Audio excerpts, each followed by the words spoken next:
बरसात का मौसम शुरू होने ही वाला है। बरसात में हमारे पौधे हरे भरे हो जाते हैं। बरसात का जो पानी है बारिश का, वो हमारे पौधों के लिए खाद की तरह काम करता है। वहीं कुछ पौधे ऐसे हैं जो बरसात में बिल्कुल ख़राब हो जाते हैं।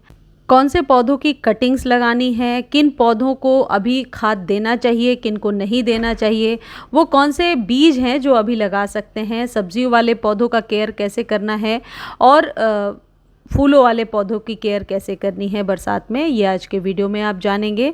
वीडियो को पूरी देखिए, आप समझ जाएंगे कि बरसात में अपने पौधों का केयर किस तरीके से करना है। चलिए, सबसे पहले मैं आपको ये दिखाती हूँ कि बरसात में देखिए ये अपराजिता का पौधा बहुत ही घना था। इसको मैंने आप लोग के साथ शेयर भी किया था। वाटर लॉगिंग की वजह से ये पौधा एकदम ख़राब हो गया। दोबारा इसको बचाने के लिए क्या किया है वो वीडियो में आगे मैं बताऊंगी। बरसात में कौन से पौधे हैं जिनकी कटिंग एकदम ज़रूरी है और 4-5 दिनों के बाद न्यू ग्रोथ भी आप ले पाएंगे, ये भी आप जानेंगे। तो चलिए, सबसे पहले सेक्शन में हम इंडोर प्लांट्स की बात कर रहे हैं। ये वो पौधे हैं जिन्हें गर्मियों में हमने छाया में रख दिया था। ये क्योंकि लीफी प्लांट्स हैं, इनमें फ्लावरिंग नहीं होती है, लेकिन पानी हम 1 से 2 दिनों पर ज़रूर देते हैं। तो बरसात में जो पहली बारिश होगी आपके यहाँ, जैसे आज हमारे यहाँ पहली बारिश हुई है, इसमें इन पौधों को 1 दिन अच्छे से गीले हो जाने दीजिए, भीग जाने दीजिए। अब ये तो हम सबको पता है कि बरसात के पानी में नेचुरल फर्टिलाइज़र होता है। नल या ज़मीन के पानी की तुलना में बरसात का जो पानी है उसमें घुली हुई ऑक्सीजन, डिज़ोल्व्ड ऑक्सीजन ज़्यादा होती है और इससे पौधों की रूट्स का फैलाव होता है। तो एक चीज़ तो आप माइंड में रख लीजिए कि पहली बारिश आपके पास जितने भी पौधे हैं उन सबको मिलनी चाहिए।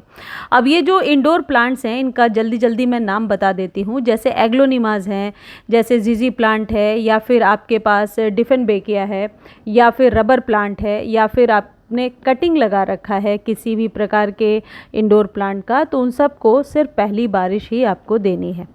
यदि आपने पौधों को बाहर रखा है और मान लीजिए आज बारिश हुई, कल दोबारा बारिश होने लगी, तो निश्चित तौर पर आपको इन पौधों को बारिश से बचाना होगा। चाहे वो पीस लिली हो, एंथोरियम हो, एरेलिया की कोई भी वैरायटी हो, पोथोस हो, और जीजी प्लांट को तो ज़रूर बचा करके रखना है, क्योंकि ये पौधे बारिश में ख़राब हो जाते हैं, दूसरी तीसरी बारिश में। पहली बारिश में कोई भी पौधा ख़राब नहीं होगा, इस बात का आप ज़रूर ध्यान रखिए। आप ये कर सकते हैं कि इस बारिश के पानी को इकट्ठा करके रख सकते हैं, और जब पानी की ज़रूरत होगी आपके पौधों में तो इसी पानी को खाद के रूप में, उर्वरक के रूप में इस्तेमाल कर सकते हैं। जिन पौधों में बिल्कुल भी ग्रोथ नहीं हो रही थी और आपको ऐसा लगा कि कोई भी खाद काम नहीं कर रहा है, उसे 1 से 2 दिन बारिश के पानी में ज़रूर भीगने दीजिए, या कोई भी कटिंग आपने लगा रखा है उसे बारिश के पानी में ज़रूर भीगने दीजिए। उससे कटिंग जो है बहुत तेज़ी से ग्रो हो जाती है, सीड्स भी बहुत तेज़ी से ग्रो हो जाते हैं। देखिए, मेरा ये एक फाइलोडेंड्रॉन का पौधा है, ये बिल्कुल सूख ही चुका था, लेकिन 1-2 बारिश का पानी मिला है और ये पौधा हरा भरा हो गया। यही सेम सिचुएशन जो है ये पीस लिली के साथ भी है। पीस लिली की पत्तियां जलने लगी थी, लेकिन अब न्यू शूट्स जल्दी आ रही हैं। एग्लोनिमा की रेड लिपस्टिक वाली जो वैरायटी होती है, ये एक ही बारिश में ख़राब हो जाती है। तो इस बात का ध्यान रखें कि बारिश का पानी तो मिले, लेकिन आप चाहें तो स्टोर करके बारिश का पानी दे सकते हैं। मनी प्लांट की कटिंग आपने लगाया था लेकिन अभी तक ग्रो नहीं हो रहा है, तो उसे बरसात में बाहर में रखिए। और मनी प्लांट को बारिश में आप रख सकते हैं, डिपेंड करता है कि कितने बड़े कंटेनर में आपने लगाया है। यदि कंटेनर बहुत बड़ा है तो 2-3 दिनों पर एक बार बरसात का पानी मिल सकता है, लेकिन छोटा कंटेनर है तो एक बार बारिश में रखिए और उसके बाद उसे हटा लीजिए, जिस तरीके से मैंने बताया। फर्न की चाहे जो भी वैरायटी है आपके पास, उसे सिर्फ एक ही पानी मिलना चाहिए बरसात का। लगातार बारिश में ये पौधे इतनी जल्दी ख़राब होते हैं कि इनकी रूट्स बिल्कुल आप कह सकते हैं सड़ जाती हैं। एक बार पानी मिलता है, उसके बाद इस बात का आप ज़रूर ध्यान रखिए कि वाटर लॉगिंग की प्रॉब्लम ना है। ये जो सिचुएशन मैं बता रही हूँ, ये सभी उन पौधों के लिए जिन्हें गर्मियों में हमने घर के अंदर रखा था, बचा कर रखा था, जो छाया में चलने वाले पौधे होते हैं, जिन्हें धूप की ज़रूरत नहीं होती। इनके जो रूट्स होते हैं वो शैलो होते हैं, किसी भी प्रकार के मौसम चेंज को या वाटर लॉगिंग को या ओवर वाटर को बिल्कुल टॉलरेट नहीं कर पाते हैं और बहुत जल्दी ये पौधे ख़राब हो जाते हैं। अब हम बात कर रहे हैं उन पौधों की जिनको बरसात के पानी से बिल्कुल दूर रखना है। इनको एक भी बरसात का पानी ऊपर से गिरते हुए ना मिले। बरसात के पानी को स्टोर कीजिए और इनके गमले में डालिए जब इनको पानी की रिक्वायरमेंट होती है, यानी कि जब आप पानी देना चाहते हैं। यानी कि हम सकुलेंट्स के बारे में बात कर रहे हैं। जो सकुलेंट्स होते हैं इनकी पत्तियां मोटी और इनके अंदर पानी भरा होता है, थोड़ी मोटी होती हैं पत्तियां। तो सकुलेंट्स को जैसे ही पहली बार बारिश का पानी ऊपर से मिलता है, ये पौधे ड्रूपी हो जाते हैं, बिल्कुल अनशेप्ड दिखने लगते हैं और ख़राब होने लगते हैं और इनकी मिट्टी फिर सूखती नहीं है। तो बेहतर है कि जितने भी आपके पास सकुलेंट्स हैं उनको बरसात में बचा कर रखिए। एरिका पाम सकुलेंट नहीं है, लेकिन बरसात के पानी में यदि छोटा सा गमले में आपने लगाया है तो ये ख़राब हो जाता है।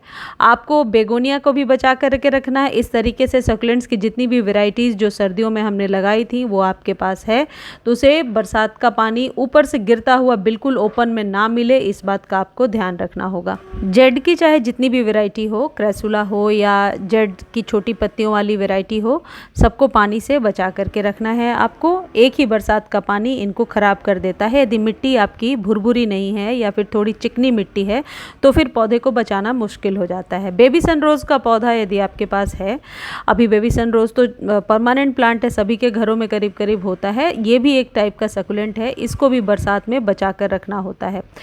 यदि आप कटिंग लगाने वाले पौधों की बात करें तो जितने भी पौधे अभी तक मैंने आपको बताए सारे कटिंग से ग्रो हो जाएंगे, लेकिन बहुत आसानी से बेबी सनरोज़ ग्रो हो जाता है। छोटी सी कटिंग लीजिए और मिट्टी में दबा दीजिए। इस तरीके से यदि कोई ऐसा पौधा है जिसकी पत्तियां बहुत मांसल होती हैं, जैसे ये लेवेंडर का पौधा है, तो ऐसे वाले पौधों को भी बचा करके रखना है, बरसात में भीगने नहीं देना है।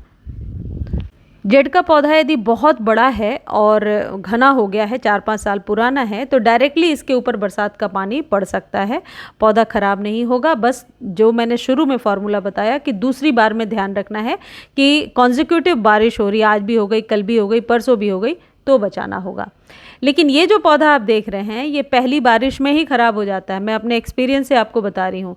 बारिश में इस पौधे को मैंने बहुत साल पहले की बात बता रही हूँ, मैंने रखा था और बस आधे 1 घंटे के बाद इसकी पत्तियां बिल्कुल झुक गई, ड्रूपी हो गई और पौधे को मैं बचा ही नहीं पाई। तो ये जो क्रोटोन है इसको बिल्कुल बारिश पसंद नहीं है। इसको बरसात जब शुरू हो गई और आपने ओपन में रखा है तो इसको अंदर रख लीजिए। अब बात करते हैं उन पौधों की जिन्हें गर्मियों में हमने धूप में ही रखा था और ये लीफी प्लांट्स हैं, ज़रूरी प्लांट्स हैं हमारे घर के लिए, जैसे कड़ी पत्ता है, बेलपत्र का पौधा है, शमी का पौधा है और तुलसी जी हैं।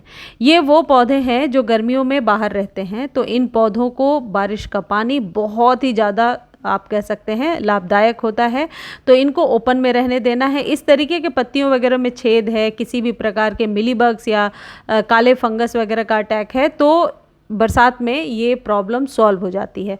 पौधा बढ़ नहीं रहा है, बहुत छोटा है, बरसात में ओपन में रहने दीजिए। बस प्रिकॉशन ये रखना है आपको कि जो पौधे के नीचे हम जो इस तरीके से प्लेट्स लगा करके रखते हैं, तो जब ओवर वाटर होता है तो ये पूरा भर जाता है। अब हम इसमें ऐसे ही छोड़ देते हैं तो फिर ये 2-3 दिनों 4 दिनों तक पानी सूखता नहीं है और पौधा इस तरीके से ख़राब हो जाता है। जो गलती मैंने करी है आप लोग बिल्कुल भी ना करें। जब बारिश हो रही है तो इस बात का ध्यान रखें कि यदि प्लेट भर गई है तो उस पानी को हटा दें। देखिए, स्वीट पोटैटो वाइन या मनी प्लांट की कटिंग लगाना चाहते हैं तो एक दिन बारिश में भीगने दीजिए, जैसे मैंने मोगरे की कटिंग लगाई है।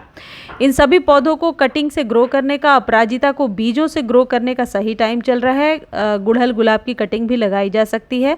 मोगरे की कटिंग लगाना बहुत आसान है। वुडी स्टेम को नहीं लेना है, थोड़ा सा सॉफ्ट वाले स्टेम को लेकर के सिर्फ सॉइल में दबाकर छोड़ देना है। अब बात करते हैं वेजिटेबल्स की जिनके सीड्स हमने अभी लगाए हैं। जैसे ये आप देख रहे हैं मेथी के सीड्स हैं जो उगने लगे हैं।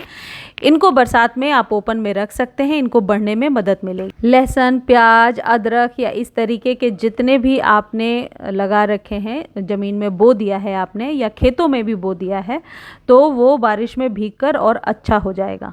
वो पौधे जिनके फ्लावरिंग का समय ही मई जून से लेकर के सितंबर अक्टूबर तक रहता है, जैसे मोगरा, हिबिस्कस, अपराजिता, हरश्रृंगार में तो अभी फ्लावरिंग शुरू होगी, या फिर रात की रानी, मधुमालती, इस तरीके के जितने भी पौधे हैं आपके पास, या फिर अभी जो बरसातों में फ्लावरिंग के लिए अलामांडा है, या ऐसे जितने भी पौधे हैं, जूही की कोई वैरायटी है, इन सब को बरसात में ओपन में रख दीजिए, बहुत अच्छी फ्लावरिंग होगी। लेकिन ओपन में रखने का ये मतलब नहीं है कि आप उस पर ध्यान नहीं देंगे, ध्यान ज़रूर देना है कि वाटर लॉगिंग नहीं होनी चाहिए। और जिस दिन आपको लगता है कि मौसम सूखा है, उस दिन थोड़ी सी गुड़ाई कर दीजिए। अब आप ये सोच रहे हैं कि क्या बरसातों में इन पौधों को खाद देना है? इन पौधों को खाद स्प्रे के रूप में बरसातों में देना है, क्योंकि जड़ों में तो आप नहीं डाल सकते अभी, क्योंकि मिट्टी गीली होती है। तो इसके लिए आप ये कर सकते हैं, जितने भी ये फूलों वाले पौधे हैं, इनके पत्तों पर जिस दिन बारिश नहीं हो रही है, सीवीड 1 चम्मच पानी में डाल करके अच्छे से स्प्रे कर सकते हैं। हालांकि मिलीबग्स वगैरह का अटैक नहीं होता है बरसातों में और पौधा स्वस्थ ही हो जाता है, लेकिन फिर भी आपको अपने पौधे पर 15, 20, 25 दिनों पर एक बार अच्छे से छिड़काव करके खाद ज़रूर दे देना है। और यदि आपको लगता है 3-4 दिनों में बारिश नहीं हुई है और मिट्टी ड्राई है, तो सीवीड 1 चम्मच आप 4 से 5 गमलों के लिए 1 लीटर पानी में डालकर अपने ये जितने भी फ्लावरिंग प्लांट्स हैं, इनकी जड़ों में डाल दीजिए। इससे जो बरसात का जो आफ्टर इफ़ेक्ट होगा, यानी कि पत्तियां पीली नहीं होंगी। अब बात करते हैं अडेनियम की। अडेनियम में अभी आप कटिंग कर सकते हैं, प्रूनिंग कर सकते हैं। कटिंग, प्रूनिंग मोगरे और एडेनियम में आप कर सकते हैं। अपराजिता को अभी रहने दीजिए, फ्लावरिंग का समय है। गुड़हल भी स्प्रिंग में कटिंग करने पर अच्छी फ्लावरिंग करता है। अडेनियम को एक बारिश मिल जाती है, उसके बाद इसे आप बचा करके रखिए। जितने भी हैंगिंग प्लांट्स हैं उनको बारिश में ओपन में रख सकते हैं, लेकिन मेक श्योर कि उनकी जो ड्रेनेज होल है वो ओपन होनी चाहिए।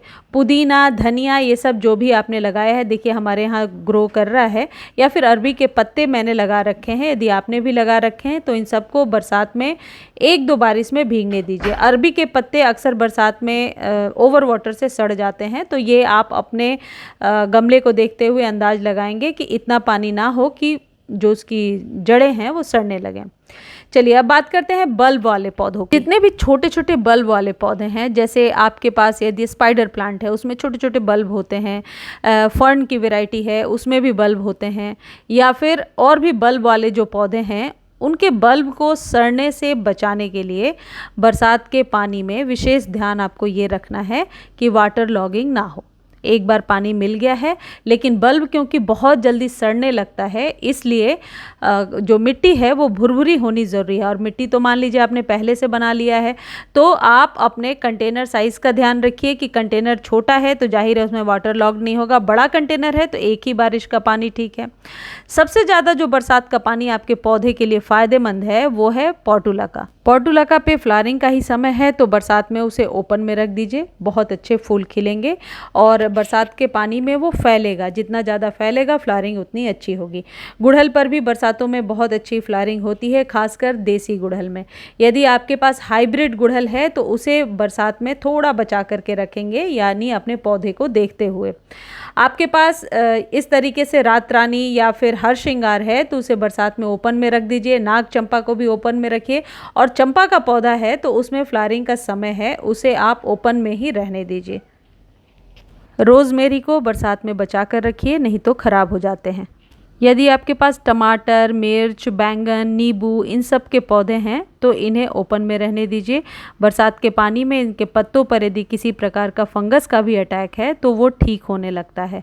और ये बड़े कंटेनर में लगे हुए होते हैं, तो सिर्फ ये ध्यान रखना है कि वाटर लॉगिंग ना हो। जब धूप निकलेगी तो थोड़ी सी आप इसमें गुड़ाई कर दीजिए। मधुकामिनी में अभी भर भर के फूल खिलेंगे, इसे ओपन में रहने दीजिए। और इस वैरायटी के जितने भी पौधे हैं वाइट फ्लावर्स वाले, उन सबको अभी ओपन में रहने देना है। बस इस बात का ही ध्यान रखना है कि अभी जो बरसात का पानी है वही इनके लिए खाद की तरह भी काम करेगा। मुझे उम्मीद है मेरे द्वारा दी गई ये जानकारी आपको बहुत अच्छी लगी होगी। जानकारी अच्छी लगती है तो चैनल को लाइक, शेयर, सब्सक्राइब कीजिए, और फेसबुक पर देख रहे हैं तो फॉलो ज़रूर कीजिए। और भी इससे जुड़ी हुई कोई क्वेरी है तो आप कमेंट सेक्शन में पूछ लीजिए, जितनी जल्दी हो सकता है मैं आंसर दूंगी। धन्यवाद।